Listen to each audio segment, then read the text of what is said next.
Hi there, and welcome to another EU4 Dev Diary of the 28th of November 2017. At Text&Talk, we're going to look through the changes, explaining them, and generally look at the pictures, discuss them a bit. I'm interested in your opinions in this change. It's a free update and it's a good change, so probably you would be interested in something, and I'd really like to know what interests you most. It's about the Japanese region and the Philippines that are going to get some love, means new countries, more actually regions, some new ideas, nations, and what is going to interest you a lot. I mean, I'm really interested in the Philippine region because the Japanese region is already interesting, but it seems like it gets more historically accurate. But firstly, looking towards what's going on in the Philippines here. So there are three new tags: Pangasinan, Tondo, and Manila. They have three distinct state religions. Mahayana, I don't know anything about Mahayana, do you? Hindu and animist, respectively. They share the north of the Philippines and the newly added Luzon ideas. So, specific ideas for the Philippines. They have the unified ideas. They have different religions, which makes each a very unique choice. So, a global trade goods size modifier. So your global trade goods are going to be 10% better. Navy tradition +1, does that mean? I hope. Then we have, that is adopting, that's the adopting the idea and completing the idea. So Luzon barangay. Spread out in small port cities and over numerous islands, our state is dependent on the sea for its very existence. Our society is built to support long trade range, and everything from the organization of agriculture to the laws and traditions reflect this fact. Naval maintenance, very good, goes down by 20%. Sailor maintenance goes down by 10%. Going to be very, very powerful if you're spreading out. That's really powerful. I think it's, wow, you can have a good navy there, and a cost-effective one. Then the Luzon Conquest of Paradise. Our archipelago is a paradise to some, but it is not without its danger. Rainforests and tropical diseases can deter invaders, and sometimes the best defense is our islands themselves. In the face of sure defeat, we have traditionally employed scorched earth tactics and let the land fight the invaders for us. Hostile attrition +1%. That is pretty cool. I mean, that is, wow, that's good for defense, if there's ever been things. So, I'm sorry. Luzon Sino-Philippine trade. Luzon, and especially our position in the Pasig River Delta, has allowed us to develop thriving ports for the import of Chinese goods into the entire archipelago. Chinese goods arrive regularly in Tondo, where they can be redistributed to the many ports and islands of the Philippines. Tondo is here in the middle, on one of the biggest islands. So global ship trade power is improved by 10%. Also very helpful. Wow, you're going to be a naval force uncompared and defensive on land. Luzon Tagalog syncretism. While we have never stopped worshipping the gods of our ancestors, we have also never seen a reason to reject foreign faiths. Among our people, we honor the gods of the Brahmanic faiths, side by side with the god of the Mohammedans and Buddhists. Heathen tolerance +2, which is going to help a lot with a diverse empire. That the need to unify your religion goes down by a lot, so you can have a lot of smallish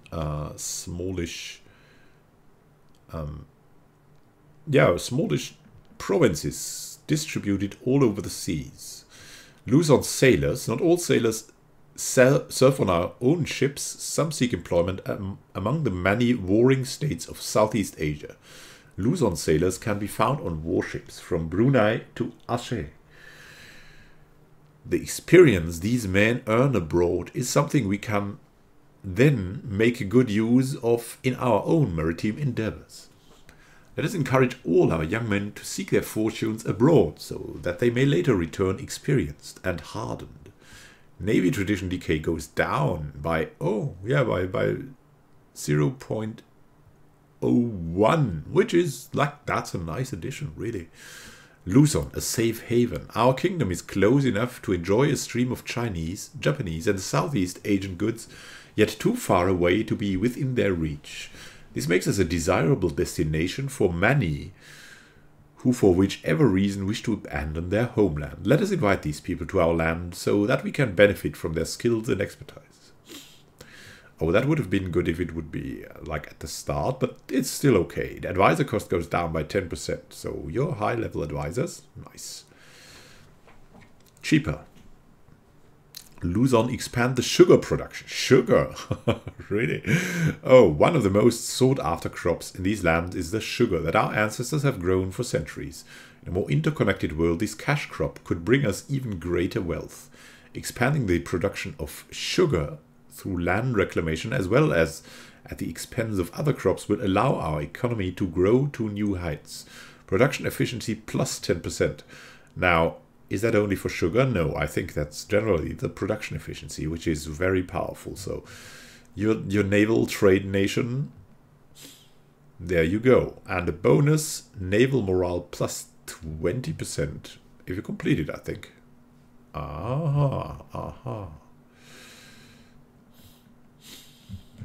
So, and that was like the first thing here, Luzon and Tondo and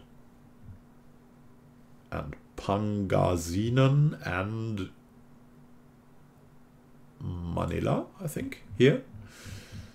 So the next screenshot is the Science Sea, Lanao,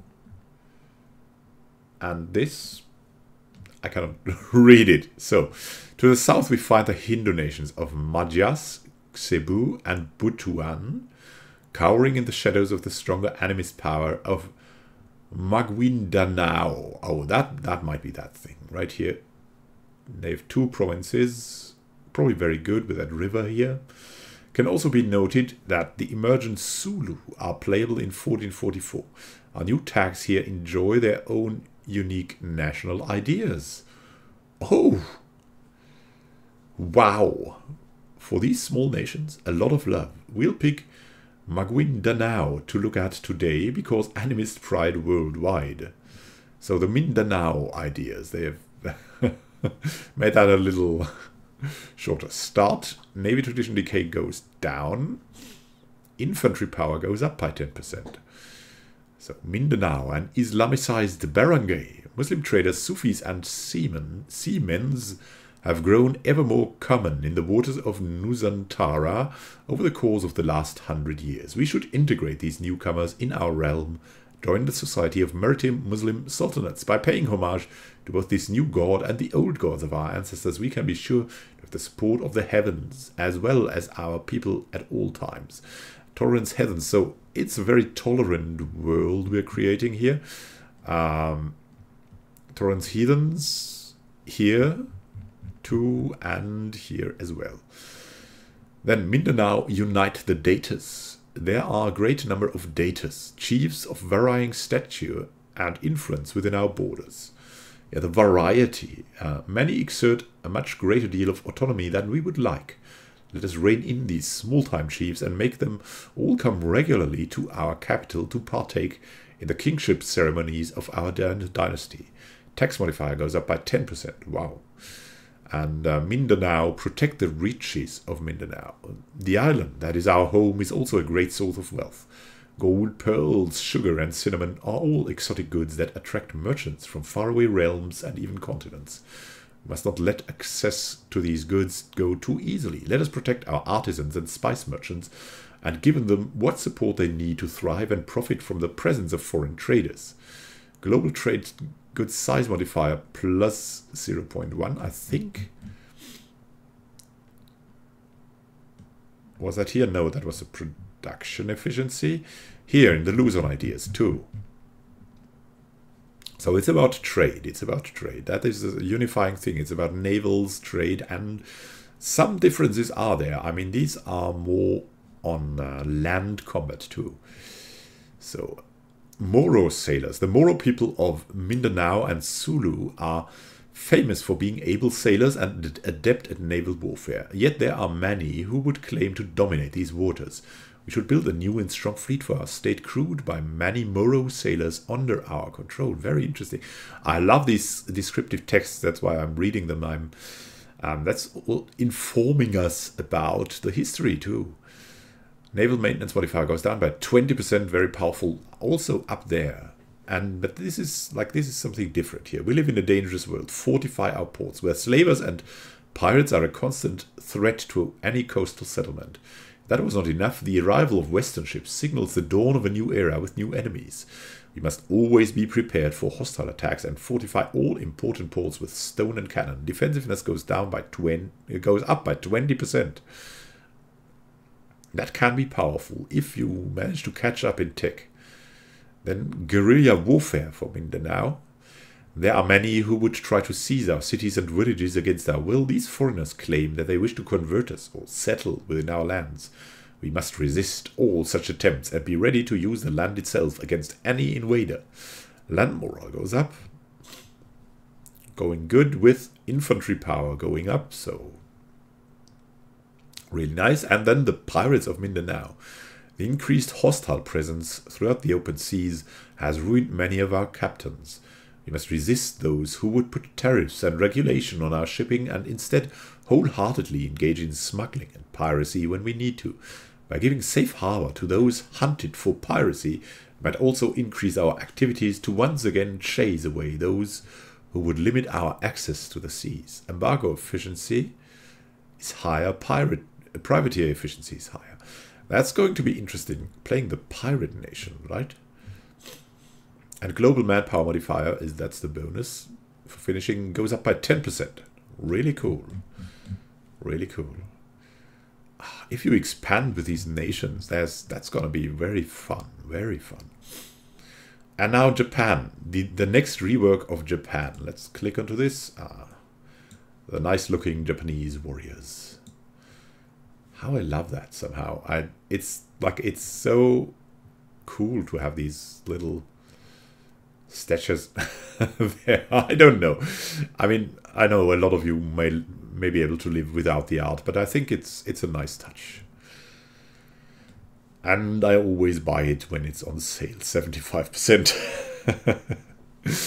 So, they received a lot of attention recently with the release of Mandate of Heaven and Return to Right a Wrong with the Island. Now in 1444, the Oda clan is playable just a stone's throw away from Kyoto, alongside Kibatake and Tokugawa.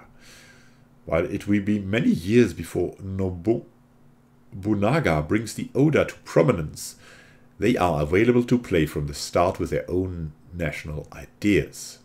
And what are their ideas?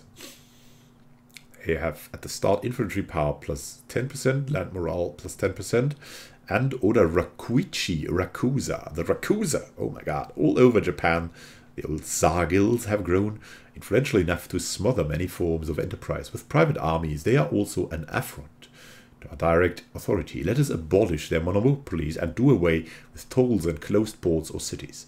Free markets and guilds, Rakuichi and Rakuza, will put an end to Tsar influence and let our commerce flourish. Global trade goods size modifier 10%, which goes along the way with all the seafaring nations here. Then Oda Tenkafubu, stabilizing our own holdings, has given us a strong base for future expansion in what can only be described as a chaotic realm. Let's make the unification and pacification of Japan our clan's mission. Unifying the world can only be done through force of arms. War's core cost goes down and core creation cost goes down by 10%. Good imperialism. Good imperialism. I think this is very powerful what's added. I could be wrong, but it forms a picture in my head. Like you have a clear idea what strategy could be best with them. Oda generals. Obsession with birth and privilege has made this country weak, and the rise of self-made powerful daimyo throughout the realm has clearly proven how useless such notions can be. Let's take this lesson to heart, and let success and skill be the guiding principles for who should rise to command our army. Strong leadership is a requirement for rapid expansion. Land leader shock +1. Ah, nice. Oda Azuchi Castle. What is that? Japan is in many ways a land of castles, and everywhere we can see the growth of Rokamachi, castle cities. It is through the construction of strong castles that one can assert influence both over the political realm and the routes vital to military campaigns. This learning is one we must take to heart. From the imperial court to our own retainers, it is through the castles that we make sure that they are constantly reminded of our presence and power. At all times we must prioritize the reduction of enemy castles and the erection of our own in strategic locations. Leader siege goes up by 1. Wow!